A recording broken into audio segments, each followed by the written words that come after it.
న్నిటిని ఏర్పాటు చేసినటువంటి వారికి గట్టిగా చప్పట్లతో కర్నూలు ప్రజల తరపున కృతజ్ఞతలు తెలియజేసుకుంటూ మన ప్రియతమ ముఖ్యమంత్రి వారిని ఈ కార్యక్రమాన్ని ఉద్దేశించి ప్రసంగించవలసిందిగా రిక్వెస్ట్ చేస్తూ ఉన్నాం.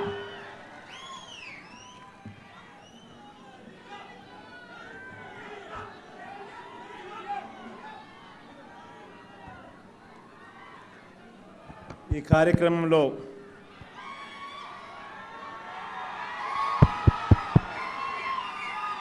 పాల్గొంటా ఉన్న గౌరవ హైకోర్టు రెస్టింగ్ న్యాయమూర్తులకు, ఇతర కోర్టుల న్యాయమూర్తులకు, న్యాయవాదులకు, న్యాయ విభాగం సిబ్బందికి, ప్రతి ఒక్కరికి కూడా ఈ సందర్భంగా నా శుభాకాంక్షలు కూడా. ఈరోజు మన రాష్ట్రంలో, మన రాయలసీమలో,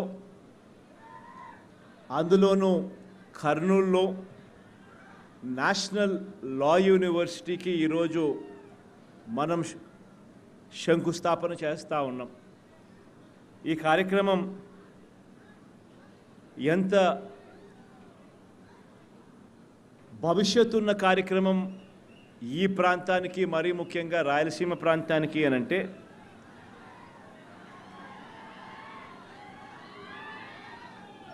మన ముఖ్య ఉద్దేశం ఎప్పుడు కూడా డీసెంట్రలైజ్డ్ గవర్నెన్స్ అనేది మన మొదటి నుంచి కూడా చెప్తా ఉన్న ముఖ్య ఉద్దేశం. ఇందులో భాగంగా శ్రీబాగ్ ఒడంబడిక నుంచి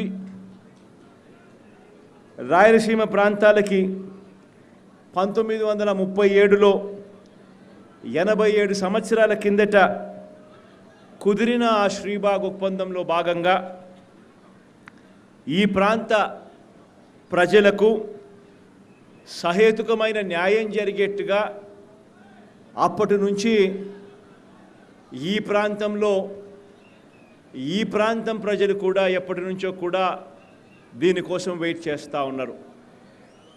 ఇక్కడే హైకోర్టు పెడతాము అని చెప్పి ఆ రోజుల్లోనే శ్రీబాగ్ ఒడంబికలో భాగంగా జరిగిన ఆ ఒప్పందం మేరకు ఇక్కడ రావాలి, హైదరాబాదును రాజధానిగా చేస్తూ అప్పటిదాకా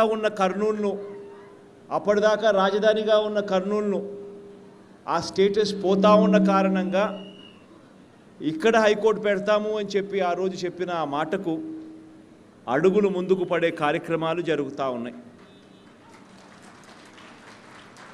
ఇందులో భాగంగానే ఈరోజు ఇక్కడ శంకుస్థాపన చేస్తూ ఉన్న నేషనల్ లా యూనివర్సిటీ. ఈ నేషనల్ లా యూనివర్సిటీ అన్నది ఇక్కడ రావడం, ఈ నేషనల్ లా యూనివర్సిటీ రాబోయే రోజుల్లో ఒక మంచి హైకోర్టు భవనాన్ని కూడా ఇక్కడే హౌస్ చేయగలిగిన కెపాసిటీతో ఉన్న వ్యవస్థ కూడా అవుతుంది. ఈ కార్యక్రమం అడుగులు వేగంగా ముందుకు పడాలని, దీనికోసం 1000 కోట్ల రూపాయలతో శాంక్షన్ కూడా చేయడం జరుగుతూ ఉంది. ఇక్కడ ఇదే యూనివర్సిటీతో పాటు న్యాయ విభాగాలైన state consumers dispute and redressal కమిషన్ను, ఏపీ లీగల్ మెట్రాలజీ కమిషన్ను, ఏపీ లేబర్ కమిషన్ను, ఏపీ వ్యాట్ అపిలేట్ ట్రిబ్యునల్ను, ఏపీ వక్ఫ్ బోర్డును, ఆంధ్రప్రదేశ్ లోకాయుక్త కార్యాలయాలను, అదే రకంగా ఎన్హెచ్ఆర్సి కార్యాలయాలు కూడా ఇదే మన కర్నూలులో ఏర్పాటు కూడా కానున్నాయని కూడా చెప్పడానికి చాలా చాలా చాలా సంతోషపడతా ఉన్నాను. దాదాపుగా 150 ఎకరాల సువిశాలమైన ఈ స్థలంలో ఇవన్నీ కూడా రాబోతా ఉన్న మంచి గడియలను దేవుడు ఆశీర్వదించి ఈ కార్యక్రమం జరిగిస్తూ ఉన్నాడు అని చెప్పి నేను ప్రధానంగా నమ్ముతా ఉన్నాను. దీనివల్ల ఈ ప్రాంతానికి మరింత మంచి జరగాలి రాబోయే రోజుల్లో అని చెప్పి ఆకాంక్షిస్తూ సెలవు తీసుకుంటా ఉన్నాను.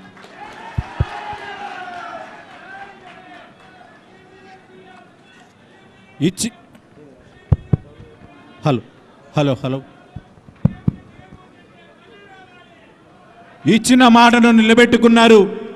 అనేక న్యాయ సంస్థలను ఇప్పటికే కర్నూలు నగరంలో నెలకొల్పడంతో పాటు జాతీయ లా యూనివర్సిటీని ఆంధ్రప్రదేశ్ రాష్ట్ర ప్రభుత్వం తరఫున ప్రతిష్టాత్మకంగా శుభారంభం గావించినటువంటి ఆంధ్రప్రదేశ్ రాష్ట్ర ముఖ్యమంత్రి వర్యులు శ్రీ వైఎస్ జగన్మోహన్ రెడ్డి గారికి ఈనాటి కార్యక్రమం పక్షాన కర్నూలు జిల్లా వాసుల పక్షాన ప్రత్యేకంగా కృతజ్ఞతలు తెలియజేసుకుంటూ, అలాగే కార్యక్రమంలో పాల్గొన్నటువంటి రాష్ట్ర స్థాయి అధికారులకు, నాయకులకు, ప్రజలందరికీ కూడా పేరు